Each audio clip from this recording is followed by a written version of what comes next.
Pop and Solskjaer have got some decisions to make. And Alex Bates, you've got some decisions to make as well. Do you need a few transfers? Deadline day approaching. Yeah, we need to transfer the guy that draws the pegs, I think. That's who we need. Sulking's not going to make it any better. I'm not sulking.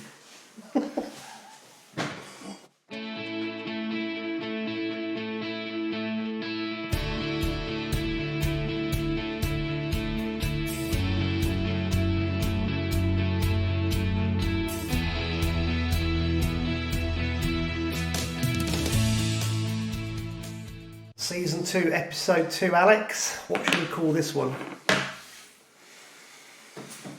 Don't know. Rain day. Rain day. Right, okay, we've got loads to get through tonight. Obviously, it was the first round of the Winter League today. I've got a very windswept but dry Alex Bright Bates. red-faced. That was a bit windy out there, boy. Just a tad, mate. I'm knackered battling against that wind, but they are. Yeah. I was just doing little bits and bobs today. Went to see my parents, and I thought the last thing I want to be doing is fishing in that rain and wind.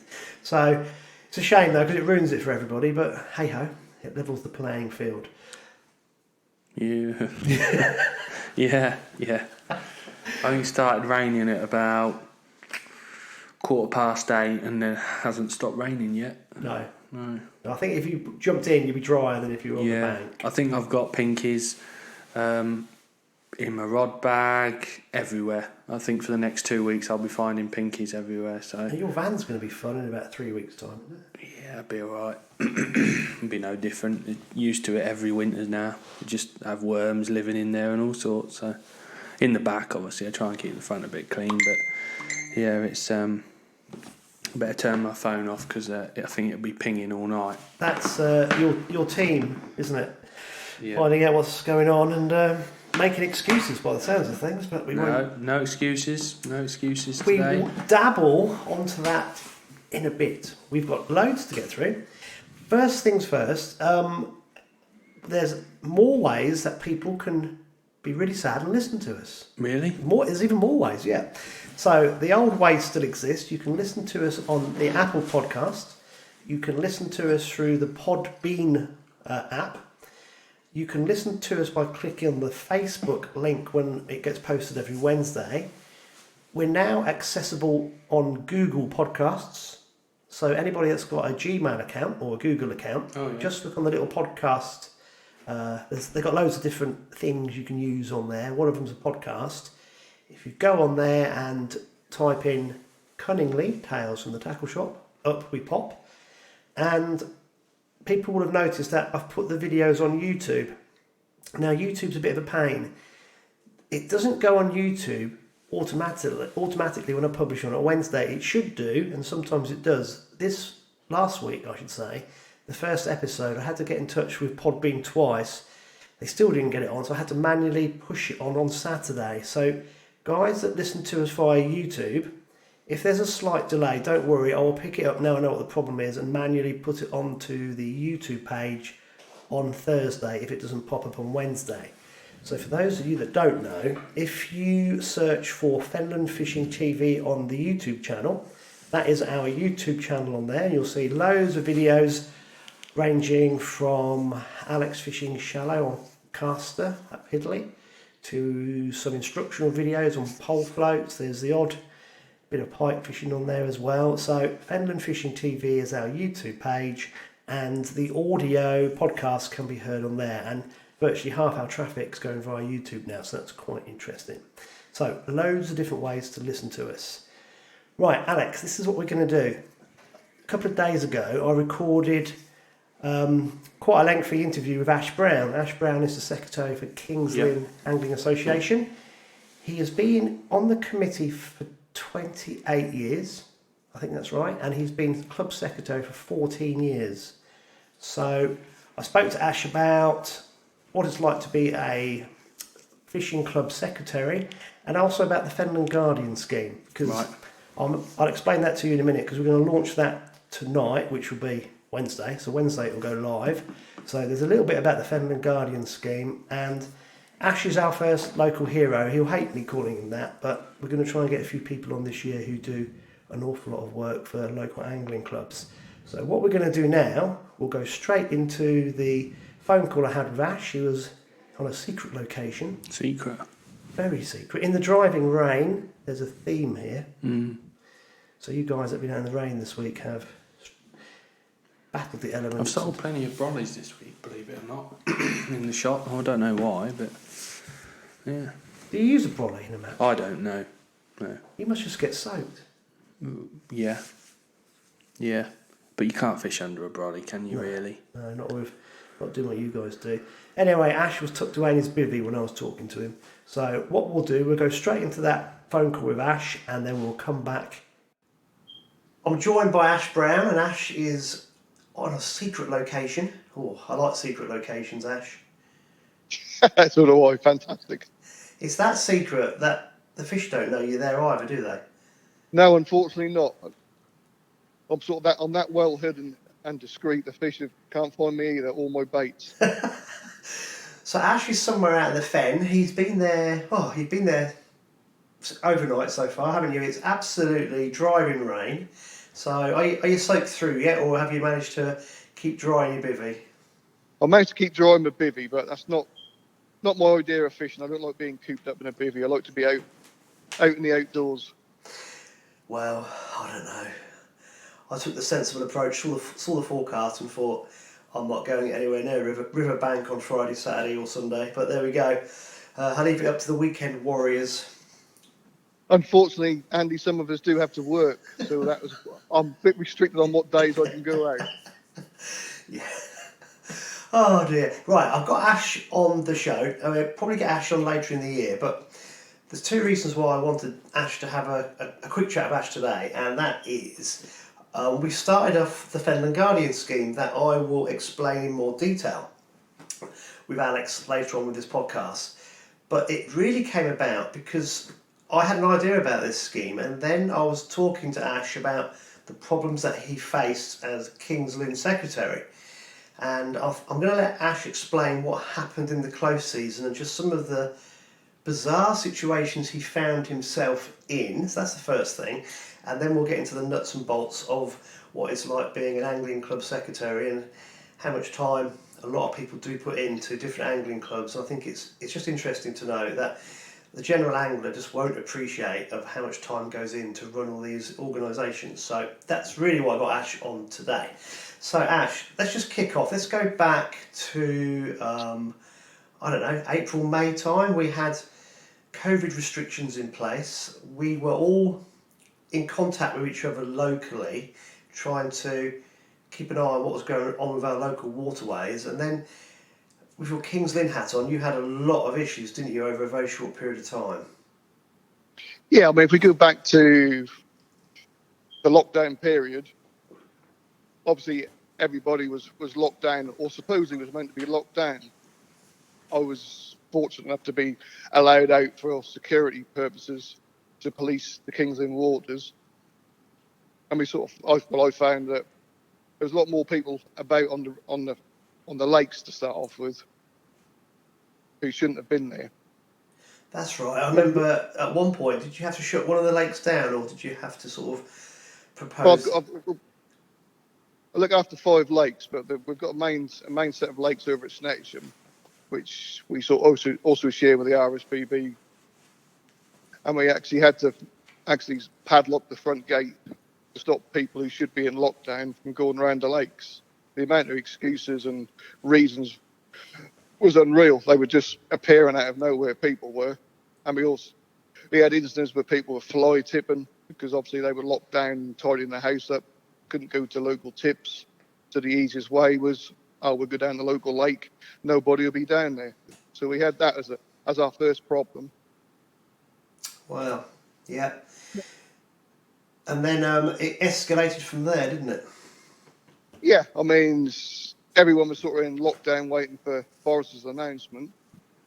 And then when we were sort of expecting probably another week or 2 weeks before before places would be, restrictions would be lifted, Boris actually gave us 2 days notice from the Sunday to the Wednesday that everywhere was going to be opened, and all of a sudden, I mean, because the shops were open, because the shops were shut, anglers couldn't buy King's Lynn books. I think up until the Sunday night when Boris announced that was opening, we sold 20 books. By the Tuesday morning, we'd sold 250 online.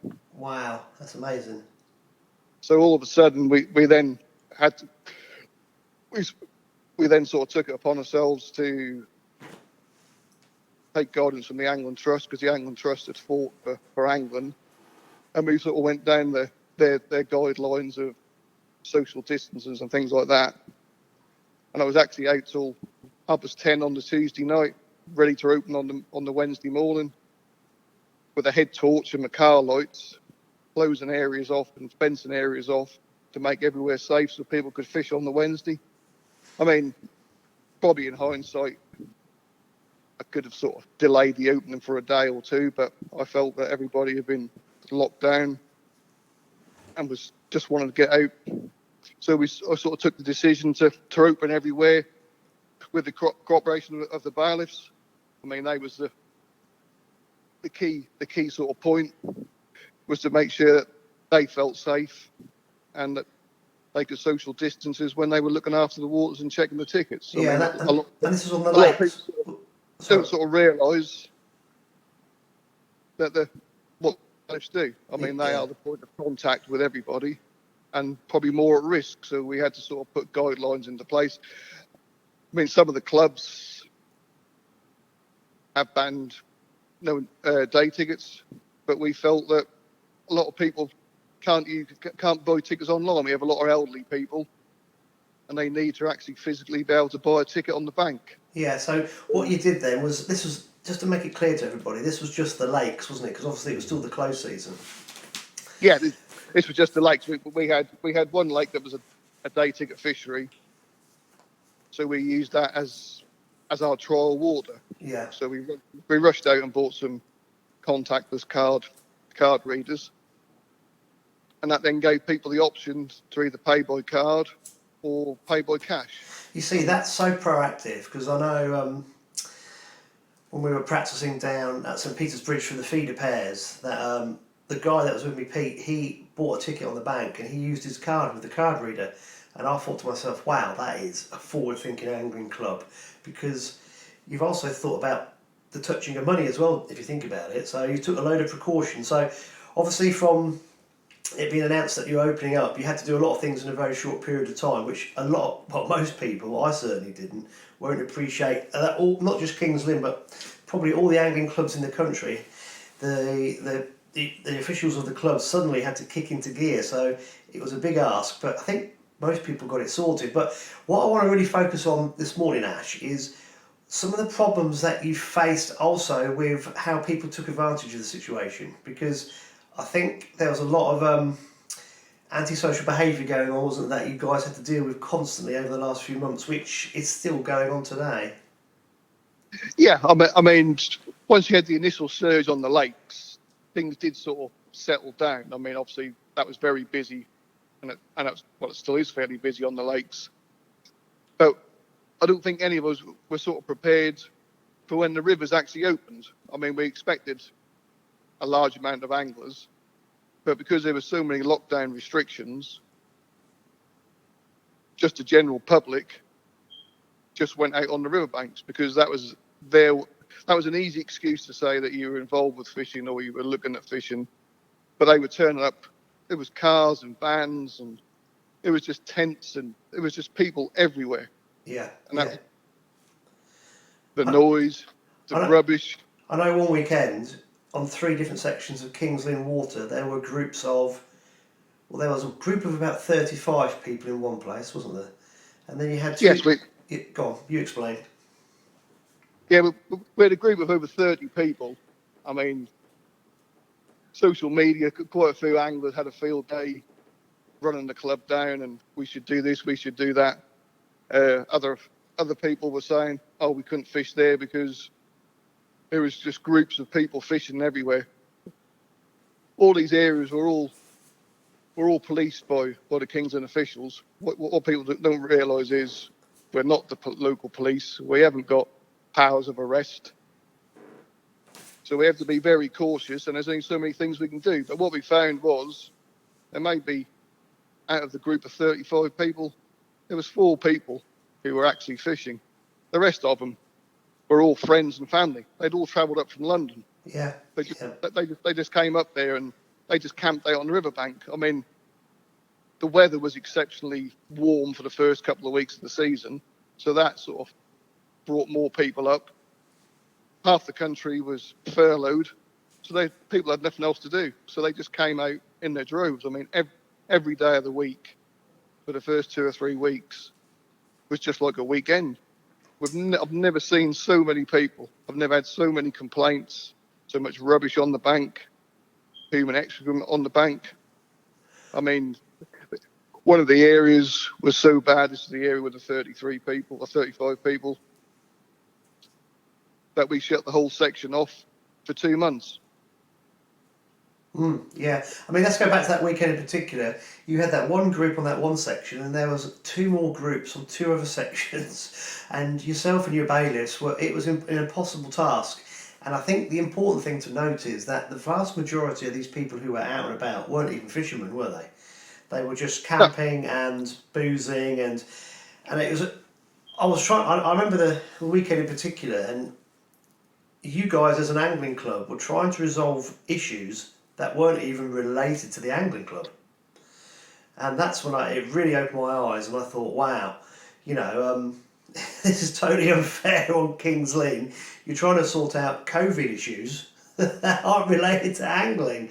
So that was just one example of lots of the challenges that you faced over the last few months. And yeah, at times as you know, I was just saying, look, if I can help, let me know. And you guys are just running around like headless chickens trying to keep law and order, basically. So I think what I need to say to you is it's the work that your bailiffs put in, that you put in the last few months was absolutely astronomical. And I'm sure other angling clubs in the area and the country have very similar tales to tell as well. And I think it's important that we note that so many people put in so much hard work over that time. Now, interesting to note that the police were totally on board with all this, but they were running around doing all sorts of other things as well. Their time was incredibly limited, so they were helping out where they could. The Environment Agency were also trying to deal with Category 1 incidents, so it was a very difficult time for everybody, really. So I just think that's what really sparked off the conversation between me and you, wasn't it? I had this idea of the Fenland Guardian Scheme a couple of years ago, but I knew there was no point in me trying to do it on my own because it would just fail.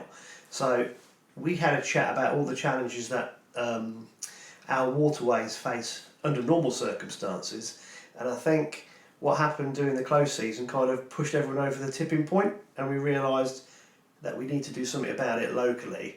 So that's when we started the scheme off. If you remember, I spoke to you and said, I've got this idea, and instantly you just turned around to me and said, let's do it. Yeah.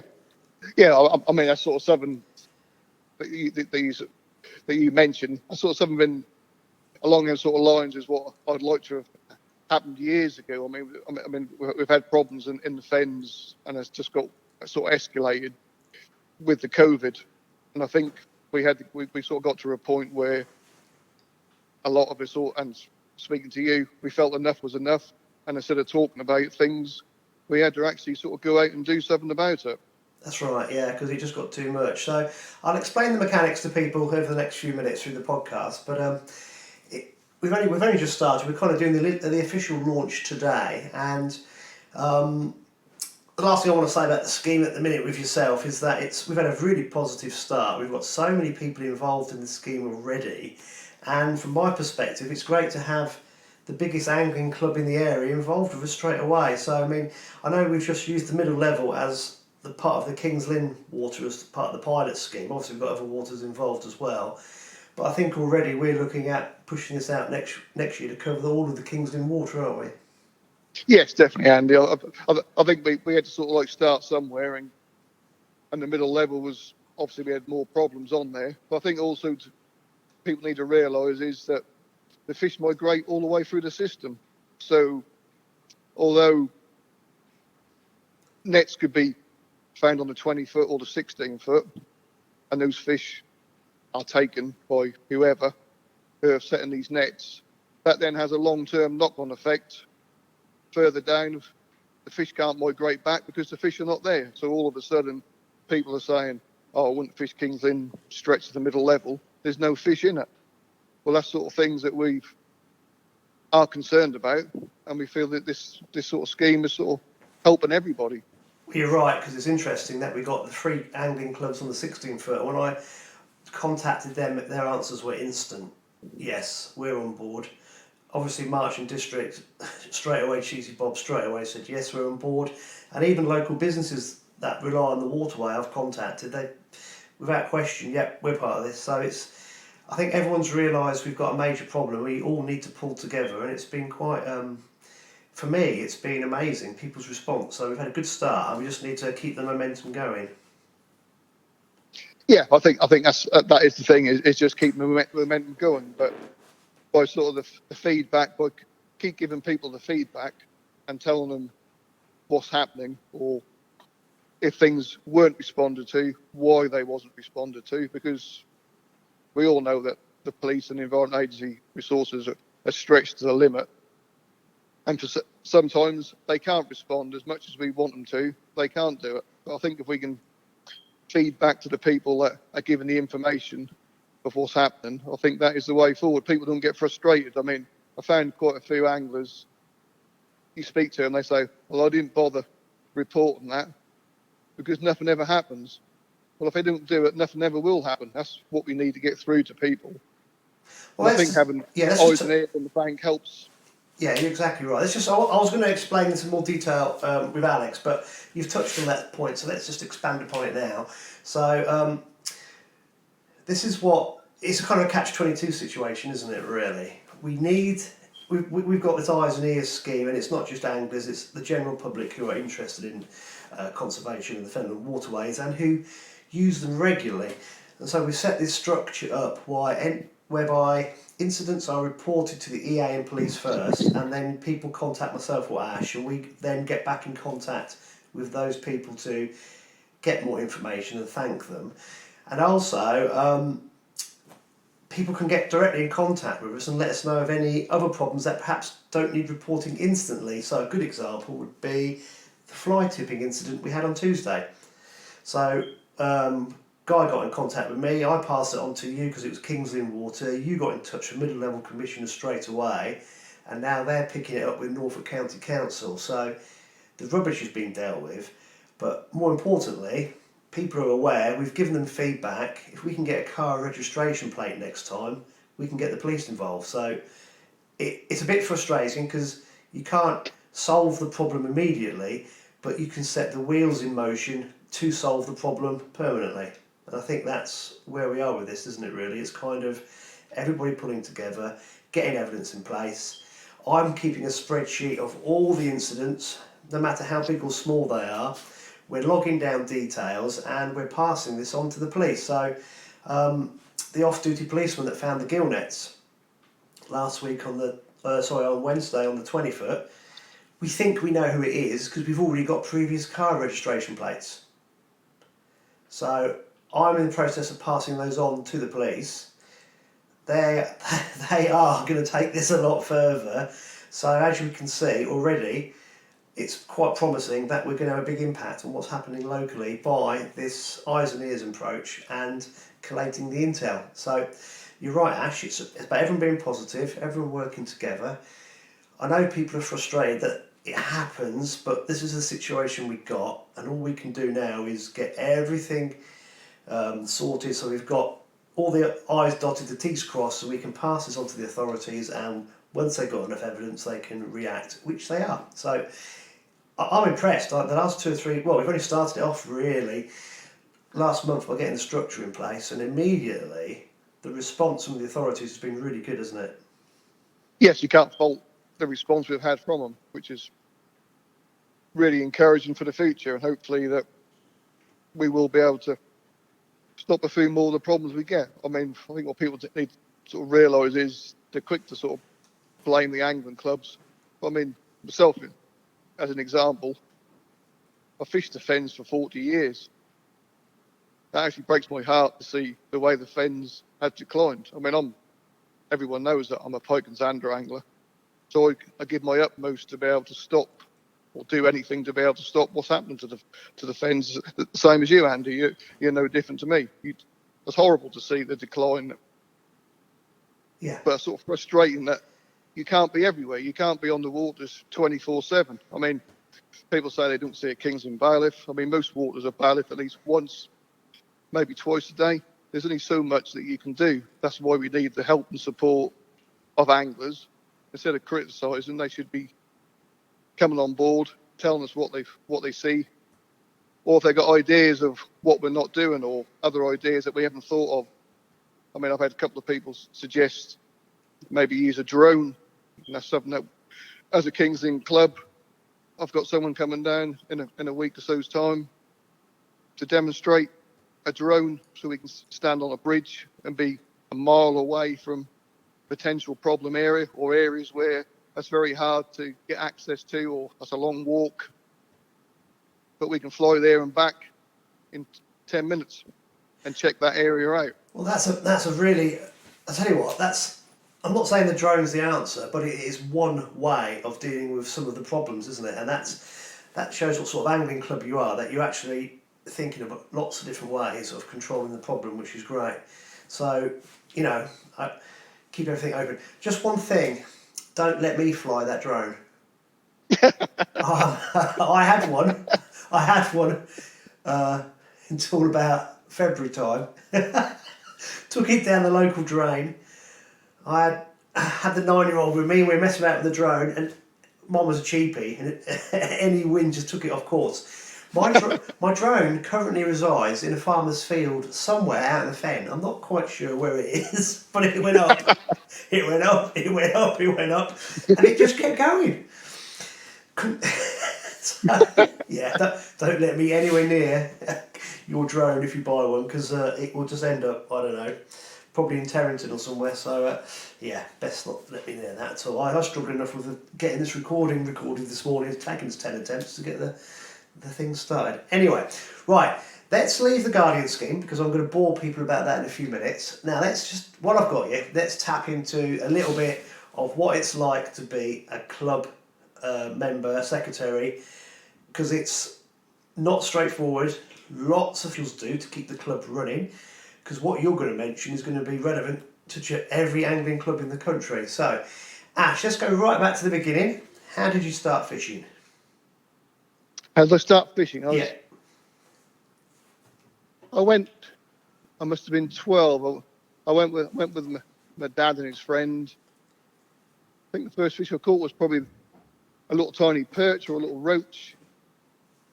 Went a couple of times after that, and didn't really get taken anymore by my father. Got together with a gang of boys at school, and they said, "Do you want to come along fishing?" I had got my dad's old stuff out of the shed, dusted it down, went with them, and the fishing just took off. And then they used to fish one of the lakes which I look after now, is Tottenham Hill U pits. So I used to bike all the way down to there, summer holidays. My dad was an engineer, so he built me a trailer on the back of my bike, and I used to bike all the way up to Tottenham Hill every single day. And I just got more and more involved with fishing down there. The local bailiff, unfortunately, he's passed away now. He used to live on the bungalow behind the lake, and he was always there. And we got on really well, and he taught me loads and loads of things. And then sort of down Tottenham Hill, they used to do one or two little matches. I started doing some matches. Went across to Denmark with, if you remember, the Angling Times, they used to be the Kingfishers. Yes, I do. Wow. Going back a long while. I was lucky that my dad was sort of quite well off, so he paid for me to have a 3-day trip with the Kingfishers in Denmark, and I came second over there. And that's sort of when I came back. from there, I just sort of really got into the match side of things. I must admit, I did enjoy it as a kid and sort of with my mates. And then one day, they had what was then the Pike Anglers Club. They had a fishing down at Totton Hill. And I saw all these guys. I've never seen a pike or nothing. And one of them had a few jack pike. And I suddenly thought, I'll have a go at this. So I sort of had a go for the pike. Caught one or two. I've still got a picture of my first two, which were very small nowadays, but that really sort of set me off into the pike fishing world. I heard a rumour of a £20 pike out of Totton Hill, so then I was only 15. Then I was determined I was going to catch one of these £20 pike. And luckily, first summertime, which I don't do summertime fishing, the pike had a 21 pounder. I just put this 21 pounder back, and this old bloke, I found out who was then the Secretary of King's Lynn, was walking around the lake. He introduced himself, and then I was sort of. He spent a little while. He sort of spent a little while talking to me about everything, and the way everyone was talking about it. And I sort of remember one or two things he said to me. Anyway, come the following winter time, I was down Totton Hill, and here's somebody coming around, and that was the Secretary again. And at the time, my schooling wasn't very good, and I couldn't count, so I actually had 3 rods out instead of 2 rods. But the first time I'd actually been caught fishing illegally. And he looked at me, and he looked at my rods, and he went, "I'm just going to have a walk around the corner." So when he went around the corner, I was as quick as anything. I reeled this rod in and packed away. And he came 5 minutes later. He came back round again, looked at me, looked at my rods, smiled, and he asked me from the club book. I gave it to him, and he went, "I remember that name." Anyway, I met him once or twice on a few other occasions. I used to go to my local tackle shop, and that was Colin Stevens. He used to be on London Road. He was big in the match scene. Yeah. And he used to take me all over the place because I couldn't drive then. And obviously George Bear was there.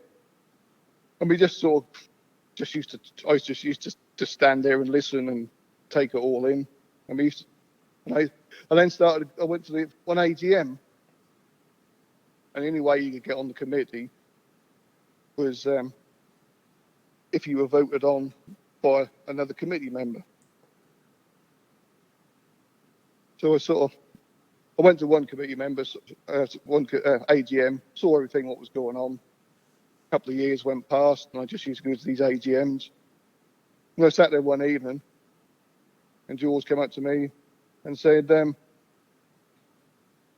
going to nominate you to come on the committee." And I was sort of quite taken aback. And he said, would you come on? And I said, yes. So anyway, the committee went on there. George announced who his proposal was. Everyone sort of looked around the room, didn't have a clue who this Ashley Brown was. And then George pointed me out. And I said to Colin Stevens, sorry. And he said, "I agree with you, George." And I was on the committee. This was 1992. Wow. And I've served on the committee ever since 1992. Been 14 years now. Obviously, George Beer passed away. Mike Grief took over. And Mike really sort of spearheaded the club and pushed the club into the 21st century, really. I suppose that's the way you look forward. George Beer was old school. Leases were done on gentlemen's agreements, 2 pheasants. you can have the fishing rights for 10 mile bank scribbled on the back of a cigarette packet. Yeah. And that was how things were done in those days. Well, obviously, in the modern age, that wasn't the way forward. And Mike sort of pushed it forward.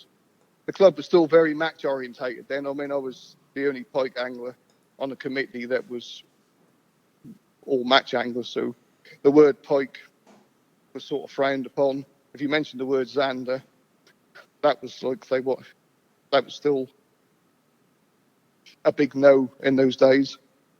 But eventually, sort of through persistence on the committee, we were the first to get the rule of zander to go, or zander over £5 to go back, or pike over £5 to go back. Yeah. And then we sort of progressed from there to all pike and zander must be returned. Mike had been talking about standing down for a few years, and eventually his retirement came up, and there wasn't really anyone else who was prepared to sort of step up to the mark. They'd asked me 2 or 3 times if I was willing to stand up, and I didn't really want to take it on, because once you sort of take it on, you have to be sort of fully committed. Yeah. That's more of a 24/7, 7 days a week. Probably more so now with mobile phones and everything else. People can get hold of you so easily, and people just expect that one phone call, you don't work for a living, you just drop everything that you're doing, and you can just respond. Unfortunately, that's not the way of the world. We all have. I mean, I've got a full-time job, a family, and every other commitment, and I work, and I have to fit Kings in around it. Yeah. But you sort of you do tend to find, what I've found, it takes over your life, because I love Kings Lynn Club. I love fishing the Fen drains. So if people do phone up or whatever, I do sort of drop things. I do tell my wife that I've got to work late when I'm down the riverbank.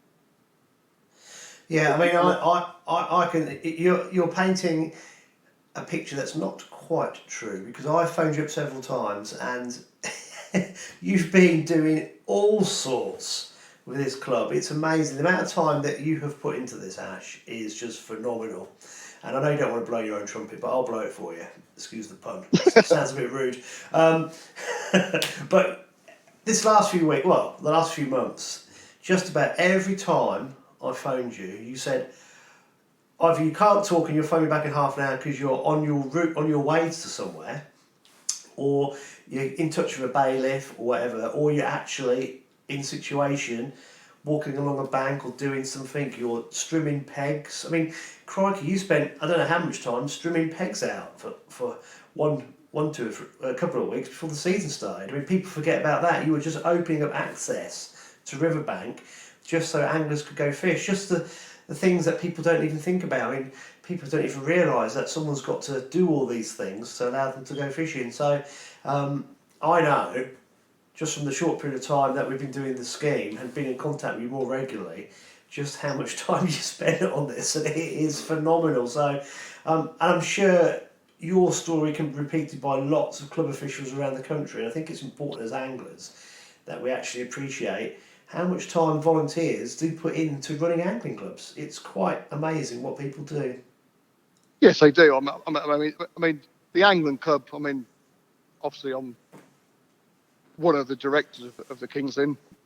I've got 2 other directors. So I mean, the club has changed, so one person couldn't be in sole control. I mean, over the years, the days of George Bear, more or less whatever George Bear said went. That was his word and his decision. Where nowadays it's more democratic. Yeah. So if I had an idea which I thought I wanted to implement, but the rest of the committee thought that was wrong, they're there to tell me or vote on it, and it's not. So it's not sort of just one person. I mean, I am the sort of point of contact, but you do sort of find with a lot of clubs, more and more work is put onto 1 or 2 people within the club. Although you have a committee, they're there to advise or help now and again, but most of the work tends to fall on the secretary or the chairman, and they're the ones that I take my hat off to. But the club wouldn't be what it is. I mean, Kings Lynn wouldn't be what it is without the King's Lynn bailiffs. I mean, they do a tireless task. I mean, people say, oh, it's a lovely job in the summertime. Don't get me wrong, walking the riverbanks on a nice sunny day is lovely. When they're out in the wind and rain, day in, day out, either checking or selling tickets, that's a thankless task. And people don't appreciate what they do.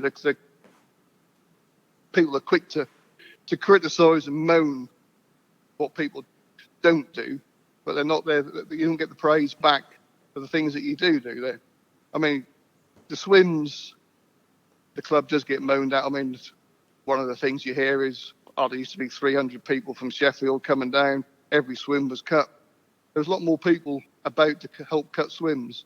I mean, we cut probably best part of 300, 350 for June the 16th. Wow. That's across probably 3 waters. Yeah, that's amazing. Well, the thing is, maybe 50 of them gets fished on a regular basis because people don't want to walk, or people can't walk. I'm not saying that. I mean, some people are older and they can't walk to halfway along the middle level or whatever to swims that you've cleared. But I mean, the bottom 3 fields on the middle level is a prime example. We clear 100 pegs there every year now. I mean, you fish some of the matches, and they're sort of cleared. If them swims are not fished for, say, the first 3 weeks or 4 weeks of the season, they just grow back. And people don't realise that you can't just constantly just keep clearing swims on the off chance that one angler might fish that. It's not just the grass cutting either, it's actually getting the reeds back. That's the reeds. Yeah. I mean, everything just grows so much. I mean, this year I'll probably have 1 or 2 people who have sort of helped. I mean, the club's always asking more people to help. I mean, you get criticised that you haven't cleared swims, but when you ask them, it's always, all right, they'll say, come along, I'm clearing swims this weekend. The amount of excuses people suddenly give you, that's easy to sit on a laptop or on a phone or moan on Facebook. I think people are genuinely busy, but they don't. I think at times it gets lost that most of the work is done by the few, and that's really this season why I want to get a few. I've called, and you're going to hate this. I've called you local heroes because you are. Because without the I've certainly been called some names. I've never been called a hero. You are, because without the time and effort and the passion and the drive, these things just would not happen. And I think I forget about it. I mean, if you just give one very small example, when we fished the feeder pairs matches on the level that Alex organised, I got down there and it was like armchair fishing. We could even... I know the access to the banks isn't allowed normally, but because it was a big match, you allowed the anglers to drive along. And I just thought to myself, wow, this is armchair fishing. Look at it, I can drive up to my peg. My peg's beautifully manicured. I've got a little lawn in front of me I can sit on. I can fish easily because someone's cut the reeds back for me. It was crazy. I just thought, and when I sat down and thought about it, I thought, you guys have done all this. It is for just to access the riverbanks was amazing, let alone the policing of and keeping eyes on and all the other behind the scenes things that happen. So, yeah, Ash, I know you're not going to like me saying this, but you've done a brilliant job. And how long have you been secretary for now? That was about 14. It's been about my 14th year now. Right, so 14th year as King's Lynn secretary, and you've been on the committee for 28 years. I worked out 29th year coming up. And that type of commitment is amazing. So, like I said, you're not going to like me saying it, but I think you've done an amazing job, and it's just absolutely brilliant. So, for all the anglers that fish King's Lynn waters, thank you very much. Heartfelt thank you, because without your efforts and your bailiffs and all the other guys that help you, we couldn't fish those waterways. So, I think it's really important that we acknowledge that. Before you could make me cry now, wouldn't you? No, I'm going to make you. Well, you're going to cry because you haven't caught anything. Couple of things before we just end this section, because obviously I want to get on to talking with Alex with the Guardian Scheme and obviously other bit more light-hearted things. I'm going to tell you a tale of your 3-rod tail. When it was worth fishing, I used to fish down at Welney a little bit and pike fish along there back in the day, and I tell you how long ago it was. Dennis Booth was the bailiff, bless him. So sure. Those guys that know what I'm talking about, Dennis sadly passed away a long time ago now, but he used to live opposite the the river at Weldon, he used to bailiff the banks. So I had a dog, I had a chocolate Labrador called Bunce that I used to take with me, and some people might remember Buncey because he was a bit of a character. So I used to sneak along the banks of the old Bedford, and the rule was 2 rods. Yeah, right. So I used to be fair, I wasn't too bad. Within sight of the bridge, I only had 3 out. I might have had a 4th one as I got further away, but it was a day like today. It was horrible. It was drizzling, and I thought, I had 3 rods out. And Dennis snuck up on me. I didn't hear him coming. He went, "You right, Andy?" I said, "Right, Dennis." He come up to me, and there was no one else around for miles, but he come up to me like whispering in my ear. He went, "You do know you're only allowed 2 rods?" And I went, "Yeah, that's okay." I said, "Those 2 are mine, and that one there's his." And pointed to my dog. He looked at me. He went, "Oh, you're a bugger." Laughed and walked off. So. I should never forget his face. He just did not expect that response, but he obviously liked it because he didn't say anything else or just giggled. So yeah, but yeah, we all remember the characters, don't we? So Dennis was brilliant and bailiffing that stretch of water for all those years. Finally, Ash, very quick answer. Over the next few years, what would you like to see happen on King's Lynn Waters if you had a magic wand? Oh, God, you put me on the spot now, Yeah, Andy. I have. It's probably more than I would just like to. Top of your head. The big Xander to return. Yeah. Because as you know, I'm a Xander idiot, or fanatic, I should say. Well, I'd like to get you back on later in the year. Rather than talking about political things, we'll talk about totally fishing things, and we'll go into. Why don't we have you back on talking about just about Xander? That'd be quite cool, wouldn't it? Because I know that's the thing that really gets you going. That is my passion. I mean, things have changed so much. I mean, I've fished for Xander since the mid-'80s, so I've sort of seen the highs and lows, and the whole ecosystem on the fens has changed, and so has the fish and everything. There's so much to talk about on that, or my thoughts on that. Yeah, we'll do that. Yeah. So you'd we like to see that. what? Are you talking 18, 19? Yeah, I would like one of the real big ones. I mean, I've been fortunate enough to have 3 16s. Yeah. And they really are impressive fish. But to catch you, I mean, I suppose the ultimate one would be a fen drain 20. Yeah. Which I still think there is the chance of that if they are left to be able to grow. That's probably the best way of putting that. They're not taken. Without going into too much detail, we've now got unbalanced fisheries because of the fish removal. The bait fish stocks are phenomenal. Yes, but the predator stocks have been completely changed. So, if we can stop the illegal fish removal like now, there is a chance over the next 5 years of 1 or 2 very big pike and maybe 1 or 2 very big zander coming out because it's imbalanced. So this is the time where this could happen if we can stop all the outrageous fish removal that's going on. But big if. So good answer, Ash. Yeah. Right, buddy. Thank you so much for your time. I hope your left-hand rod screams off in a second. I don't care which rod screams off. Anyone would be nice. Right, back with myself and Alex. We're chuckling to ourselves because Alex's phone is going a bit mental. They like the live video. Yeah. Do you think I was taking much notice in that live video? No.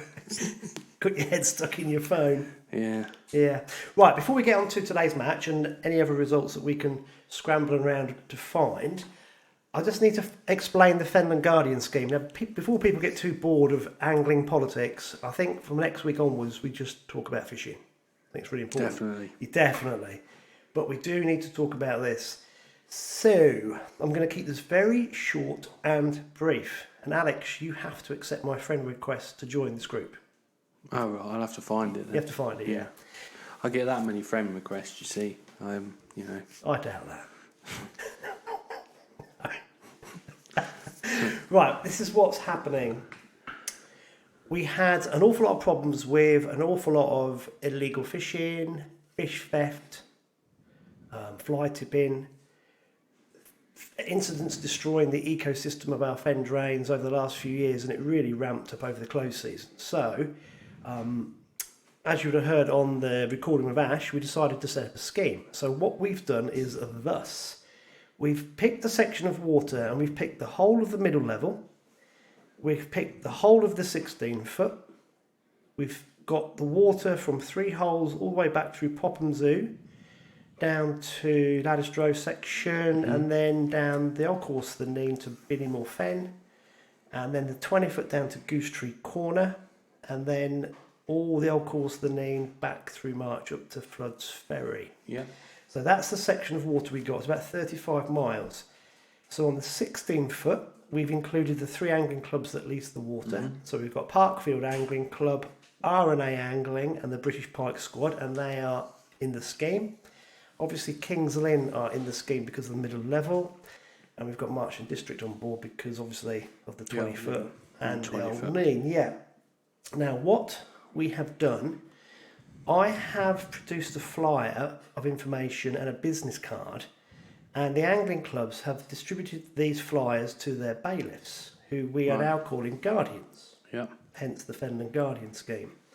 And the areas of water that doesn't have a bailiff or angling club connected to it, I've been in touch with other people. So it'll be business owners, it'll be dog walkers, it'll be anybody that's basically for want of a better word, a sensible person, and that they've agreed to join in the scheme, and they are guardians for different stretches of that waterway.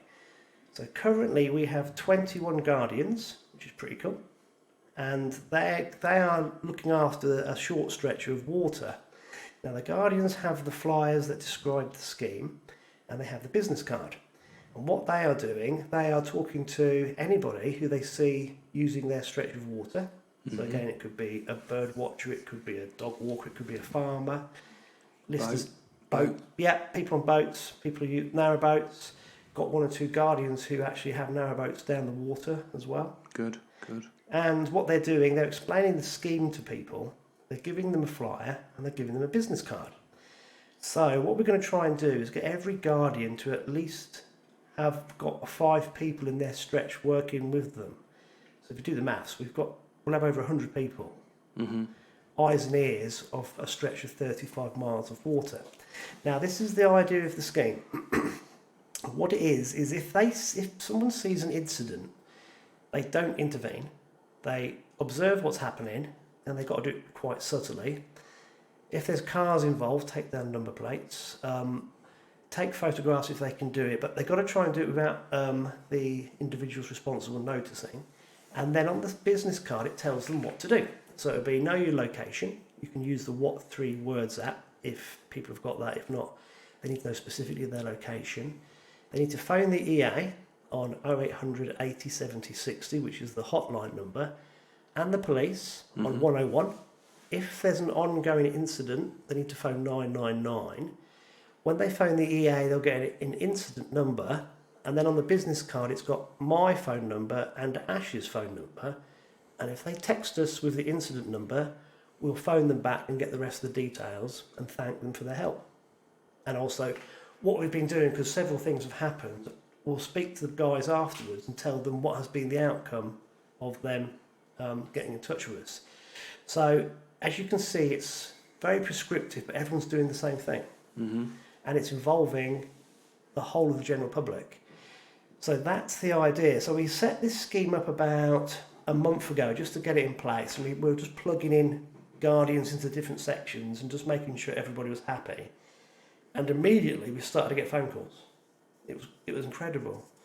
And if I just give you a chronology of what's happened, I need to look on the Facebook group page. Oh, hello, that's the live video, we don't need that. If I go on to the... No, still looking at myself. I'll tell you what, Alex, if I could use this equipment, it'd be great. Right, here we go. So, we've got a Facebook page, obviously called Fenland Guardian Scheme. It's a private group, but you need to be invited on it or asked permission to join. I did try to make it public, but after I set it up, it was still that's still be private. So if people are interested, search for the Fenland Guardian Scheme and obviously apply to join. It's a very tight Facebook group. We're not going to allow any comments on it. We're just going to be throwing up all the incidents, what's happened, showing people the evidence and so forth and so on. The only time we won't do that is if the police or the EA are investigating, and we'll have to hold back to allow them to investigate. So if I give people an example, we started off in August just embedding it, and straight away we had incidents. So the first one was the 9th of August. Then we had the fish kill on the 19th of August. Then John Watson found fish traps on the 20-foot at Shepperson's on the 29th of August. Then Cheesy Bob and Jeff Moore found a gill net on the 4th of September on the 20th foot. And last week, one of the off-duty policemen for the CAMS RCAT unit found 5 gill nets down on 20 foot of Shepperson. So, as you can see, it's been picking up momentum, and we haven't really gone live yet. Isn't it? Yeah. There's a lot going on. Last Tuesday, a member of the public found a lot of fly tipping down at Crooked Chimney, so we got that sorted as well. Mm-hmm. So, it's good that we're picking up all these incidents, but it's a bit alarming that before we've even started, we've had so many being reported. So that's what we're doing. We're starting this scheme off. It's a pilot scheme. Our aim is to run it probably up to the close season just for this small 35-mile stretch of water, but already it's proving to be a great success. Yeah. And if other angling clubs want to come on board, you need to have a think about this and then get in touch with myself or Ash Brown.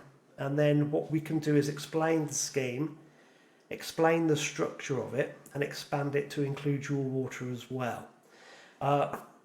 One final thing I wanted to say about it, probably the most important thing, it's interesting to note that already had an enforcement officer from the Environment Agency back the scheme, loves it. Brilliant. And we've got the backing from Cambridgeshire and Norfolk RCAT unit, the police. Brilliant. Both a bit sceptical, I don't blame them. Lots of schemes popping up, not sure what people are going to be like. They've seen what we're doing, they see how we are conducting ourselves publicly, and straight on board with this. So we've got the backing of the police straight away and the Environment Agency, so that's really important. And what we need to do is give them up-to-date intel so they can deal with things straight away, and we can hopefully nip these things in the bud, but that's completely the wrong thing to say because it's been going on for about 20 years. But it's getting worse, and we need to deal with it now and get people caught and dealt with properly by the authorities rather than just whinging about it and nothing happening. So that's the Fenland Guardian Scheme. So if you're interested, have a look, join the group. You'll see how the group runs, and if you feel you've got passion and drive and want to help, then please come on board.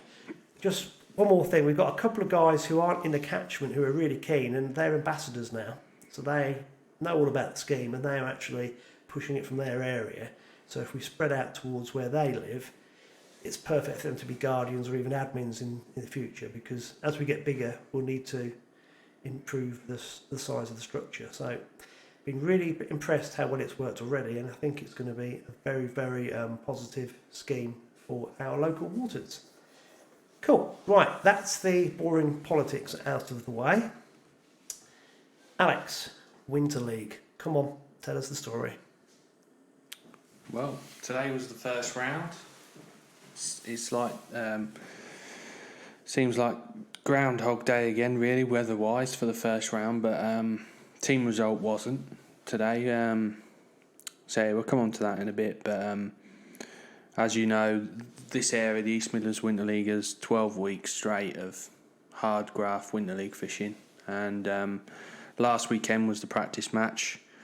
And it was tough, very grim. You can see it was quite patchy in areas, but we didn't feel it was going to fish as hard today, which it didn't. It fished, when you look at the weights on paper, it fished a lot better today, which is good. Little Port was the actual sort of 7 sections in a row there, pretty consistent. The areas in the 50s, exceptional fishing up there, skimmers and roach. As a venue, it's when it's fishing, it's fantastic. You know, deep venue, top 5, big, wide, comfortable fishing, flat banks behind you, such. you have to get things dead right, and it's a brilliant venue really for the first round.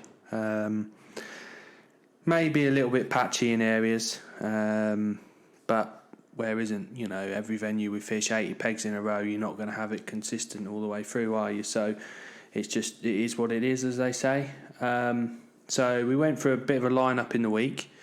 Sat about 23 to 33. So the peg I was on today was the last peg we practiced in the week. And basically we went there to try and sort of suss the little feeder out and worm fish in and just get a few bites, because that was really tricky in the practice match. And we had a nice line-up, all started at the same time, all 8 of us, and we caught loads of fish. So to be honest, we knew that if we was on some fish we'd be alright, and got quite confident. And so going into today's match, the format for the Winter League has changed obviously due to COVID. So on a Friday night, everyone knows what sections are going in, which is quite good. You can speak to each other and say, I was there last week, I caught this, he caught that, do this, do that, which is brilliant. And for later on in the league, hopefully we get through it with different venues and stuff like that. You can sort of buy your bait accordingly and take rigs into consideration that you might not need. Ground bait mix is different. So in the plus side, I quite like the idea of knowing your section on a Friday. I think it's quite good. Then get your brain in gear, can't you? You can, yeah, and you could see who was in your section, which can be a good thing and can be a negative thing. So swings and roundabouts on that front. Anyway, this morning, team captains went for the draw. Obviously, social distance draw. Picked the envelope, got the pegs, sat on my van, looked at them and thought, there's a reason why I don't do the draw. The pegs on Ely Beat weren't very good, to say the least, in A, B and C sections. But you always feel confident that lads can do a job from there and fish for what the peg's worth, and hope that the other lads on Little Port can do the business. And you look at our score on Little Port, and we've been pretty consistent really, which is good. And the 3 pegs on Ely Beat have sort of not done us any justice, but as always the league's really, really tight. And Stanjay Gold have won the round with 32 points. Image was second with 33. Hot Rods were third with 37. We were fourth with 39. And then I think Mark 1 were fifth with 41. I've only just got the results, so I don't know if that's 100% correct or been confirmed, but that's the results I've got at the minute anyway. But as always, extremely, extremely tight. But got another 5 rounds. Last year we won this round, which we were pleased about, and this year we've got some clawing back to do. So, game on. As always, it's ups and downs, and you never know with this league. It will go to the last round, like I say, hopefully. So remind me again, because the point system's really intriguing. Yeah. Do you get 1 point if you come first in your section? Yep. So there's 8 teams, 1 point for a win, 8 points for last. Right, so basically, if you've got first in every section, you get 8 points. No, there's 10 in a team. So you get 10 points. Yeah. Right. Yeah. So for the winning team to get 31 points, that's an average of 32 points, yeah. So they come 3.2. They come play. They basically come third each. Yes. That's a good. That normally is a rule of thumb with this league. If you can get in around 30 points, you won't be far wrong. And obviously we've got 9 points more than that, so still tight. Yeah, mega tight. You know, mega tight. But odd fish here and there can make a big difference. A bonus fish here and there can mean difference of team coming fourth and third and second, and it's really close. Always is. I mean, the winning team, how many points do they get in the grand total? So obviously, if you win the round, 2 for second, third, right, fourth. Okay. So So we finished fourth today, so we get 4 points, and then next round, obviously, hopefully we win, so we'll be on 5 points. But it don't work like that. So, but it'll be tight. It'll be really close, really close. So can you Are you going back to Littleport again this year? No, that's it for Littleport, thanks, Danny. Is it's a funny time of year for Littleport. Is it just too fishy? Is it too like? It's peggy? this time of year, the fish on the drains are moving. Yeah. And you can go to even pleasure fishing. You can rock up at, I don't know, for example, Hobbs Lock Bridge on the 20-foot. You see a bloke fishing there, and he's absolutely emptying it, roach and rudder chuck. You think, oh, it's brilliant. You go the next day, and you will not get a bite. Yeah. They move that quick. They're all looking for their safe little spots where they live through the winter. Like you'll probably see with outside here, the river will just all of a sudden there'll be more and more fish appearing daily into the town. Yeah, it's amazing. I tell you what, that stretch in the town centre has been full of fish all year. Yeah, well, I always think there's a good head of fish all through the year, but I think this time of year now, we've had winter leagues, so like next week we'd normally be going to March, so they'd use Creek Cottage and a few bits here and there, and you could fish Creek Cottage in the practice match on the Old Neen, which is obviously just out of the town, and everyone will catch double figures, loads of skimmers, roach, perch, rudd, phenomenal fishing. The following week, ounces win the section, just because the fish have all gone, they've moved. So yeah, it's wherever you choose this time of year is going to be hit and miss. It's one of them. Because you guys, when you practiced midweek, you said it was loads of fish. Oh, there's fish everywhere, but everyone had been in the week. Obviously, we're allowed to practice up till Wednesday, and everyone that had been in the week had caught loads of fish. Yeah. I mean, the fact there was 8 of us in a row in match conditions and caught lots of fish. Okay, so mad. we can tell this then because it's not now a secret. What was your attack today?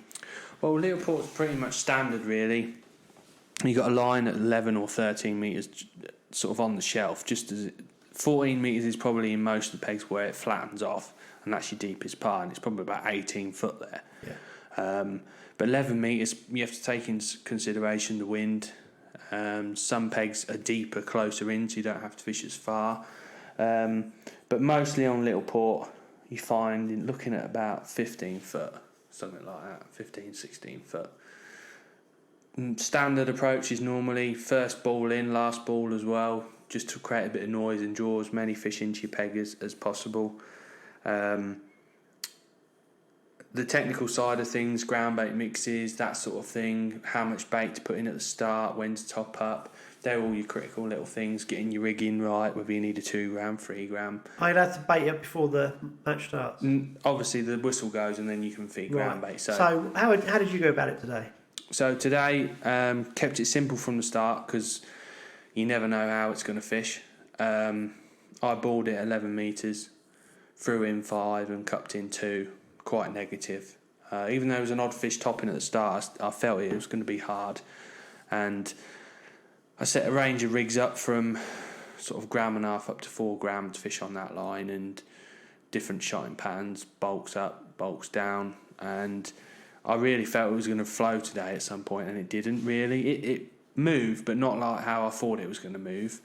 We had a bit of rain, haven't we? So you'd have thought that would come through the system. And the water level hasn't really moved much, to be honest. A couple of times you're thinking, has that water level done a lot? And you ship out and you plumb up and you're exactly the same depth. And it's like, wonder why I'm not catching. But, so that's your standard approach. Get the bait in quick, get on it quick, because sometimes you can catch 5 or 6 fish and then you don't get another bite on Littleport. It's very strange like that. So basically fished 11 metres and then... Did you try feeder line? We all clipped feeder rod up. Because it's team fishing, you don't tend to fish it as a traditional feeder, like plopping it in, sitting there waiting for better fish. It's more when you're struggling, chucking a small feeder, sort of 1 metre shock leader, near enough braid direct, just looking for tiny little knocks and long tails and soft ground bait and stuff like that, just catching anything that swims. That's normally the feeder attack, and then obviously if it's proper hard, you can sort of fish a soil feeder and try and catch some tench and some perch. But worm line short, just down on the shelf, just over the cabbages, bait dropping in worms. It's all about getting your rigging right, when to top up, little things but make big differences. Your mix you're using, being as tight and as accurate as you can, and so you know, we've caught plenty of fish on there, and the league's such a good high standard. You know, the draw makes a big difference in this league, and it's just one of them things. You know, it's fishing, isn't it? It's the old story goes, never bag early. So that's our motto anyway. Keep the faith and never bag early. Yeah. It's the hope that kills you. Well, it's fishing, isn't it? It's fishing, you know. I think the lads, some of them will be probably, well, everyone will be really disappointed. I know that for a fact because everyone gives it their all, and it's just one of them. Yeah. We didn't have no luck today, you know. Gav's lost an eel at the net, probably £1.5 pound. That'd have got him another probably 3 points, and that's the difference between us coming fourth and third. I should have done a bit better personally today. I just couldn't get things right. I made a few silly decisions, topped up too early. Couldn't get 2 lines to go. I can only catch on 1 line, and just my runs of fish every time you topped up were getting less and less. But if you didn't top up, you didn't catch, and all different things really. You know, it's just one of them. It's one of them things. I think if you looked at every single angler, they could all improve. You know, obviously the ones that have won their sections and stuff like that, mega. But there's always little things you can do, and if once you start thinking you fished the best match and you couldn't have done any more, then it's time to give up really, because you never can. You've always got to get these things right. It's interesting to listen to you talking about it, because next week we have got Tom Hunt and Kev Cox on, who are 2 guys that lure fish together in a boat, right. And they've just been, last year they were called up to the England team. Mm-hmm. So I recorded about 45 minutes with them about a month ago when we fished the Lure Angler Society fishing at Rutland, and their team fishing mindset and methodology is very similar to your guys, but obviously they're predator fishing with lures. Mm-hmm. But for anyone that's interested in any type of match fishing, you need to listen to this next week. They are the hot property in this type of angling. Mm-hmm.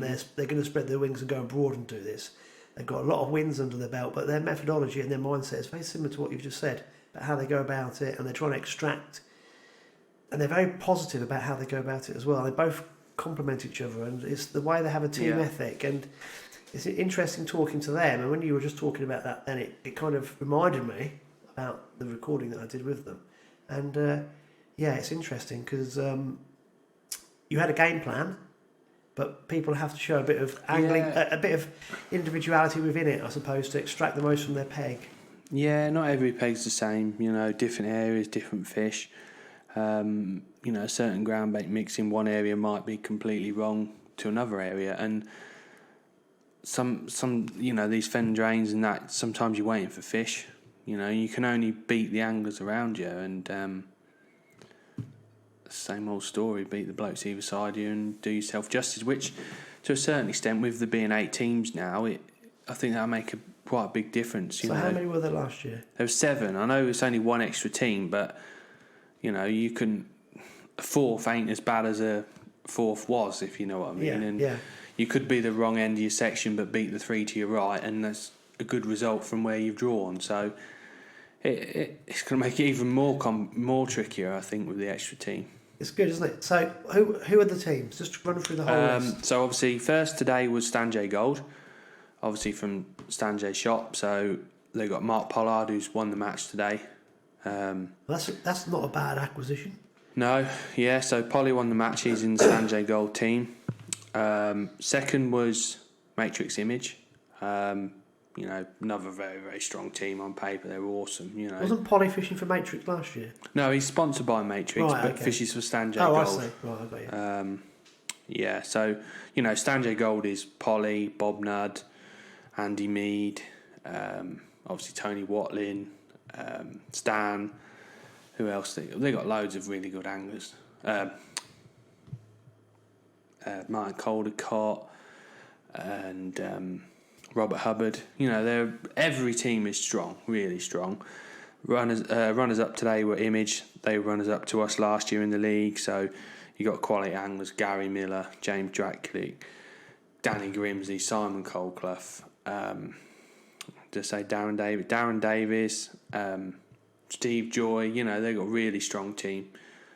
Pete Vasey. You know, they're a mega team. Third, today was Browning Hot Rods. Obviously, everyone knows Hot Rods, quality anglers. Us. Fifth was Mark 1 White. You know, they got some good anglers in the team as well. I think John Taylor was second in the match today. Same old faces in the same old pegs. You know, nothing changes there. And then you got Peterborough, which is the new team. Okay. Which Peterborough have always had a match squad. Yes, they have. You think the size of Peterborough, they should really be able to get 10 anglers for a Winter League, and it's good that Steve Goodrum, so fair play to him, you know, to resurrect the team and get people motivated. And I know a lot of their lads, they've got some new faces, new anglers that have probably not fished the league before, 4 or 5 new faces, so, you know, fair play to them. I fished for Peterborough Juniors when I was about 13, 14. They must have been downhill there. Yeah, in a junior national on the Lancaster Canal.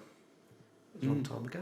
But yeah, they've always had a history of very strong match angling. Peterborough A1 were a very good team. Yeah. You know, when you look at the anglers that have fished for Winnie, for example, John Wincup, loads of good anglers. John Means is obviously there. He's always been Peterborough through and through. So they've got some good anglers as well. And then you've got the Mark 1 Black team and the Stan JB team, which again, you know, they can beat anyone on their day. It's not an easy league to fish, and it's always going to be close. Okay, so you had the first round today. Yep. So did you say there's 11 more? So we've got 6 proper rounds and 6 practice matches. Right. So next week the practice match is at Benwick. Because of the extra team, they're going to put, I don't know, I think cop holders going in. So the bit as you approach Benwick from sort of Doddington way, there'll be some sections there, and then the usual bit on the farm. So there'll be some walking. I think that'll be good, mate. I really do. I think we've never been to Benwick this early. Normally Benwick's 3rd or 4th round as a rule of thumb, but I think it'd be alright. I think the weed may be a problem. I think once you get your head round the weed and someone's going to land on some quality rod. Probably, mate. Yeah, but that's the drains, isn't it? Yeah. You know, you could go, and the round after that. So we got practice match, then we got a round, then we go to March. So hopefully we'll use the March bypass this year. We haven't used it for quite a few years now, and I think that time of year there's no better venue in the area, to be honest. March bypass again for the ruds, skimmers. The fish are moving in, and they're hungry fish. There's a lot of 6 to 12 ounce skimmers out there. Yeah, there's loads of fish in March. I know they had roach up to 5 ounces. Yeah. I had during the week, I should tell you off air, just fishing the rudd in the rivers in the town section at the minute is like piranhas. It's ridiculous. This time of year, isn't it? This time of year. Yeah. If you try and get through them, you come January, they're there, but you cannot catch them. Where do they disappear? They've got to be there. They've got to be there. They're there. Yeah. But so then we've got 2 matches, practice match on March, then back to Benwick for the 4th round, practice match.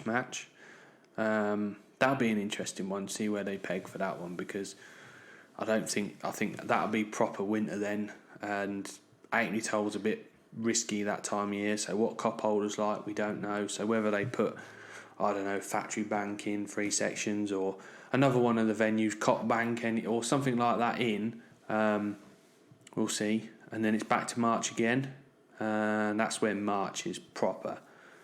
It's mega. That the roach are in then, and the weeds died off a little bit, and you probably, I would say, November to December, start of January is your best time to fish March. And then the last round is on the drains, so Factory Bank, Benwick, basically all the drains that are fishing 20 foot will probably be in. Fingers crossed that Footbridge and the Chain Bridge have got plenty of fish in, so we can have some sections there. And then obviously after Christmas you got Hayjack, you got Town Welland matches as well. There's a few things going on there. Fingers crossed there's a few fish in the Welland this year. I mean, this time last year we had loads of rain and pushed all the fish into the Welland, so at the minute it's looking very much the same, but who knows? Yeah, we had a wet October, didn't we? We did. That helped. Yeah. For you guys. I think it helped all round really. Got rid of a lot of the weed and flushed out the systems. It's proper on the change. I mean, even in the shop now, there's you're looking on Facebook, there's Winter League posts going up here, there, everywhere on different commercials, and it's proper. The nights are drawing in. Next thing you know, X Factor will be on TV, and then winter's here. Apart from your result today, you've looked a lot happier the last couple of weeks with the change in the weather. You've smelt the Winter League starting, haven't you? Yeah, well, I think, to me, obviously, in the summer we're busy with the fishery and the shop, and I know normally I'd be going to Ireland, and when I come back from Ireland, that's when I start my fishing, and I can get a day off in the week now, and just a bit more chilled, and I'm not moaning, but I enjoy my winter fishing. That's what I do. You have worked incredibly long hours in the shop. Most tackle shop. Yeah, you got to get it in, haven't you? You've got to do it. It's one of them, and I wouldn't change it. And I just enjoy winter fishing. It's living around here. That's what you do. Well, I think it's more the case as soon as that weed dies back. Yeah, when you can get a rig to the bottom and the fish actually, they've got to come out of the weed. They've got to start moving. Yeah. This time of year, they really are quite hungry still. Yeah. Yeah, that's good. Right, buddy, that's awesome. Have you got any match results from other clubs? No. I have one. You have one. Oh. Tid Goat. Oh, right, yeah. They went to Raisins Bridge. Well, Raisins towards our box, wasn't it? Yeah, it was close to Main Road. Yes, they weren't too far away. And I think it was... I'm sure I've got this right, and I'm sure someone will correct me if I'm wrong. I've just pulled it very quickly off the Facebook page. 210p Emery. Yeah, but I'm going to go in reverse order. There were two guys drew for the joint third with 1 ounce. Really? Yeah. Steve Borrett, and I hope I said his name right, and Gregor Shalat. I know Gregor. Gregor Shalat? Yeah, Gregor Shalat. They both had 1 ounce. Second place was Andy Too Good, but he obviously wasn't too good this week. Yeah. Excuse the pun. He had 1 tench for £4.4. Right. And Peter Emery was first with 2 tench for £13.4. So that's a very strange bag, isn't it? That's tiered again this time of year. The fish are on the move. Yeah. Years gone past, we'd be at tiered first and second round, and if it's warm, it fishes all right. If it goes cold, the fish move, and it's amazing how quickly they move. And you're just playing in the lap of the gods this time of year, aren't you? No one knows with the weather. What's the most important thing in fishing? Most important thing? There's one thing that's head and shoulders above the rest. Well, draw a good peg for me. Location. Yeah. If you're not in the right area, you can't catch them. Yeah. It's as simple as that. And you're right. The movement of fish is really quite massive on the drains, and on the bigger waters that I'm fishing at the minute, it's exactly the same. Yeah, it's weird, isn't it? Because it's like on canals and things like that. Obviously, the fish do move to a certain extent, but canal fishing is a bit more consistent, isn't it? It's obviously not as good, but it's consistent. You go there in January and catch £1, 11.8. You go there in February, it's £2, £3. Do you know what I mean? It never really changes much. There's a peg there with a tree or a boat that's been there for the last 20 years, and there's 4 chub live under it and stuff like that. Whereas the drains, you never quite know. Well, you never ever on the recording I did with know. Ash, he hits the nail on the head. He said with this Guardian scheme, it's imperative all the angling clubs join together as a force, because the fish that Ray Field has on the 16-foot or Pop Jolly has down at Parkfield 2 months ago previous were probably on the middle level somewhere. Yeah. They're the same fish. Well, they move. Yeah. These fish move an incredibly long way. Oh, without a doubt. And I think that's what you're saying. On these canals, they perhaps don't have that mass migration. They go from £1 to the next pound or whatever, don't but it's also the salt influx we get. Do you think? Yeah. In the winter, the soil gets more saturated near... So, let's go... Tid's a weird one. Tid's going to be a bad example because it doesn't quite happen there now. But if you go to what used to be the South Holland... Yeah. The salt would get stronger. That's a venue that's getting better and better now, isn't it? It's because the fish are recovering after the fish kill. Yeah. But you've got all that salt coming through the soil. Yeah. And in the winter, obviously, the tides are stronger. The salt gets pushed in. Yeah. It leaches into the water, and fish always traditionally migrate upstream. happens on the level, doesn't it? All those fish migrate. They move from St Germans back up down to 3 L's and down to 16 foot and down Pophams. And I reckon a lot of those fish end up in March Town Centre. Possibly. Yeah. Yeah. And they move because they're trying to escape. They're behaviourists, aren't they? They're acting with a behaviour, and they're trying to evade what the fish do, any saltwater influx. And I think it leaches through the soil, a lot of it. And they've learned over years and years and years to move away from it. And in the summer, it's not a problem. No. So I think it always seems to be the same on most drains. They tend to move upstream, away from the main tidal areas. But I think also the shallow stretches are warmer. Oh, I doubt it. Yeah, and therefore they must have a higher food source as well in the winter. Don't know, and I suppose the final thing is they probably get protection from the cormorants as well now. But there's loads of things, isn't there? yeah, loads. And I'm probably wrong on every count there, but hey ho, that's what it's all about, isn't it? Everyone has their own theories, don't they? Yeah, it doesn't matter. We just know they move. We haven't got to know why. Right, buddy. Anything else you want to add for this week? No, not really, mate. I mean, obviously the matches are starting now. Obviously, Ramsey matches, TID matches, we get the results for. Be nice to start reporting on the whole beach matches, because I know they do catch quite a lot of fish over there, and they're a nice club. St Neots, they had a match on Treasure Island, I think, today. They're a club that's, getting more and more popular, and you'll see the attendance as well, that the commercials are slowing down, anglers are switching gear over and getting a few bites on the natural venues, which is brilliant. But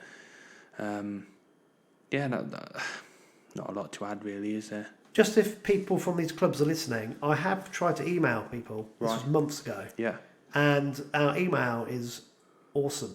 It's all one word, tales from the tackle shop at gmail.com.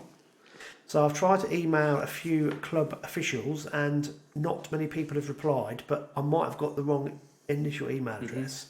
So if people want to contact us, they can message us via the Facebook page, Tales from the Tackle Shop, or they can send an email to their email address. And I don't check it as often as I should, because not many people use it, but if people start to use it, then obviously we can get into the swing of things. And if people want to email in match results or any initiatives the clubs are doing, we will publicise it on the podcast. So we'd like to spread out. In reality, what happens is Alex is scanning the Facebook pages on a Monday night when we normally record the podcast, and he's trying to pull together all the results. So if we get a bit more streamlined this year, that will be really good, because that's going to mean we can get more clubs involved. So club officials out there, or anybody who's involved with these clubs, let them know, get them in contact with us, and we will publicise the results and the future matches as well. Yep. So more people will listen. Well, that's perfect, Alex. We'll have more match results next week and the following weeks as things start to kick into gear for all the angling clubs. It's start of the Fenland season, isn't it, really? Yeah. And we'll make it less fishing politics and more fun. Like I said, we've got Kev and Tom on, and it's a brilliant listen. They're fantastic fishermen, and we'll get a few more guests on over the next few weeks as well. Right, buddy, I think that's it. I'm going to say thanks for everybody for listening, and this has been Tales from the Tackle Shop, a Fenland Fishing TV production.